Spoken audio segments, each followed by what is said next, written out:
வணக்கம் நேயர்களே, கடவுள் அருள் டிவி நேயர்களுக்கு லக்ஷ்மண அன்பு வணக்கங்கள். மகாலய அமாவாசை. ஸோ இது ஏன் நாம் தர்ப்பணம் கொடுக்கணும், அதை பற்றி தான் நம்ம இந்த வீடியோவில் பேச போகிறோம். ஸோ மேஜராக இந்த சூரியன் சந்திரன் ரெண்டுமே ஒன்று சேருது அமாவாசை. இது எல்லாருக்குமே தெரியும். ஸோ அப்படி இருக்கும்போது அது எங்கே சேருகிறதுங்கிறது தான் மெயினான விஷயமே. அது 6ஆம் இடத்துல சேருது. காலபுருஷனின் 6ஆம் இடம் கன்னிராசி. கன்னிராசியில் அந்த ரெண்டு கிரகமும் ஒன்று சேருது. அப்போது நமக்கு என்ன மாதிரி விஷயம், என்றைக்குமே பிளானட்லேயே நம்மளது ஜாதகத்திலே மெயினாக அங்கம் வருகிறது ரெண்டு பிளானட் தான். ஒன்று சூரியன், ஒன்று சந்திரன். சூரியனை வச்சு தான் லக்னம் அமையும். ஓகேங்களா. உங்களோட உயிருங்கிறது சூரியனாகவும், உங்களுக்கு தசாபுக்திகள், உங்களுக்கு நடைமுறையில் என்ன தசாபுக்திகள் உங்கள் வாழ்வியல் எப்படி நடக்க போகுதுங்கிறது தீர்மானிக்கிறது சந்திரன். ஸோ இந்த சூரியனும் சந்திரனும் தான் ஒரு ஜாதகத்தில் ரொம்ப மெயினான விஷயம். ஸோ அவங்க ரெண்டு பேர் ஒரு 6ஆம் இடத்துல ஒன்று சேராங்க. அது ஒரு அமாவாசையாக அமையுது. அப்போ அந்த 6ஆம் இடத்துடைய விஷயம் என்னன்னும் போது, உங்களுடைய கர்மாக்கள், பழைய கர்மாக்கள் எவ்வளோ இருக்குங்க. கிட்டத்தட்ட பார்த்திங்கன்னா நம்ம மூதாதையர்களில் எவ்வளோ பாவம் பண்ணியிருப்பாங்க, கொன்று புதைச்சி எடுத்து போயிருப்பாங்க. தெரியாமல் அன்றைக்கெல்லாம் காட்டு பகுதியில் தானே போகிறானுங்க. செயின் அறுத்து போட்டு புதைச்சிட்டு போனது, அடித்து நொறுக்குனது, இதெல்லாமே எவ்வளோ விஷயங்கள் நமக்கு தெரியாமல் இருக்கலாம். ஓகேங்களா. ஸோ அந்த மாதிரி நிறைய விஷயங்கள் நடந்திருக்கலாம். ஒரு ப்ரெஷரில் ஏதோ ஒருத்தன் தப்பு பண்ணி அதனால் சூசைட் அட்டன் பண்ணுவேன், கொலை செய்யப்பட்டவர்கள் நிறைய பேர் இருப்பான். ஸோ இதோடைய ஹிஸ்ட்ரி பார்த்திங்கன்னா நம்ம வழி வழியாக பார்த்திங்கன்னா அந்த இதை தொடரும், நம்ம ஜெனட்டிக்கில் தொடரும். அது தொடராமல் இருக்கணுங்கிறதுக்காக தான் நம்ம மகாலய அமாவாசை நம்ம செய்கிறோம். ஏன்னா அதில் அதுதான் மேஜரே. இன்னொரு பியூட்டி என்னென்னா, அந்த நட்சத்திரங்கள் சூரியனோட நட்சத்திரமும் சந்திரனோட நட்சத்திரமும் ஒன்றா சேர்ந்துருக்குற இந்த டைமில், அது ரெண்டும் இணையிற இந்த டைமில் நமக்கு இந்த அமாவாசை வருது. ஸோ அப்போ இது எவ்வளோ பவர்ஃபுல் பார்த்துக்குங்க.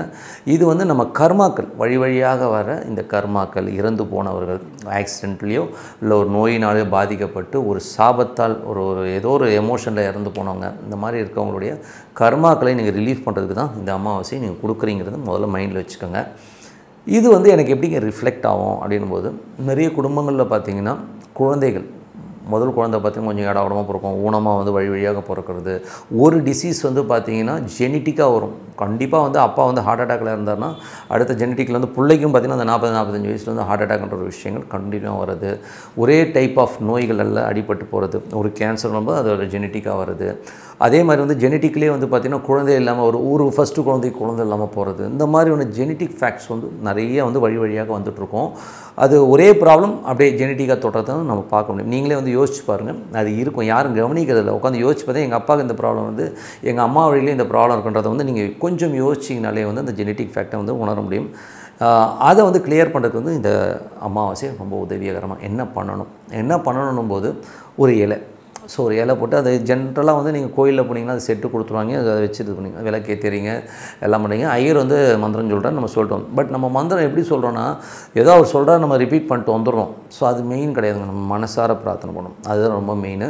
மனசார என்ன பிரார்த்தனை பண்ணணும் போது ஆவாகனப்படுத்தணும். ஸோ ஆவாகனம் போது இறைவன் அங்கே இருக்கிறதா நினைக்கிற மாதிரி இவர்கள் நமது மூதாதையர்கள், நம்ம மூதாதையர்களில் யார் எனது வழி வழியாக வர எத்தனை தலைமுறை பாட்டனார் யார் எங்கள் வழியில் பாவம் பண்ணியிருந்தாலோ, உங்களுக்கு ஒரு ஆத்மாக்களுக்கு துர்மரணங்களோ ஏதோ சந்திச்சாலும் நான் மன்னிச்சிருங்க, அவங்களுக்காக நான் மன்னிப்பு கேட்குறேன்.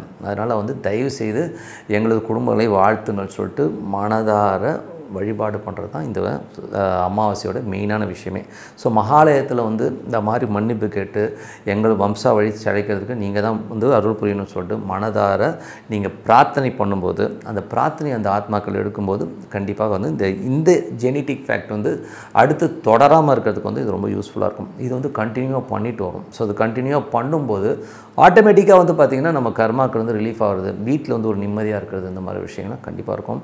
இது மிஸ் பண்ணாமல் பாருங்கள். என்னை பொறுத்த ஒவ்வொரு அமாவாசையும் பண்ணுறது ரொம்ப ரொம்ப நல்லது. நீங்கள் மகாலயத்தை பண்ணும்போது இது ரொம்ப மெயினாக இந்த மாதிரி ஒரு கர்மாக்கள்லேருந்து கொஞ்சம் விடுதலை ஆகிறதுக்கு, வழி வழியாக இருக்கிற இந்த ஒரு பிரச்சனைகள்லேருந்து விடுபடுறதுக்கான விஷயங்கள்லாம் அற்புதமாக இருக்குங்க. ஸோ கண்டிப்பாக இது பண்ணி பாருங்கள். அற்புதமான பலன்கள் இறைவன் உங்களுக்கு கொடுப்பார். பிரார்த்தனை ரொம்ப ரொம்ப அவசியங்கிறத மைண்டில் வச்சுக்கன்னு சொல்லிட்டு உங்களிடம் விடைபெறுவது உங்கள் லக்ஷ்மி நாராயணன். நன்றி, வணக்கம். கடவுள் அருள் டிவியை பார்த்தமைக்க நன்றிகள். மேலும் இது போன்ற தகவல்களை தெரிந்து கொள்ள கடவுள் அருள் டிவியை சப்ஸ்கிரைப் செய்யுங்கள். மறக்காமல் பெல் ஐக்கானை கிளிக் செய்யுங்கள்.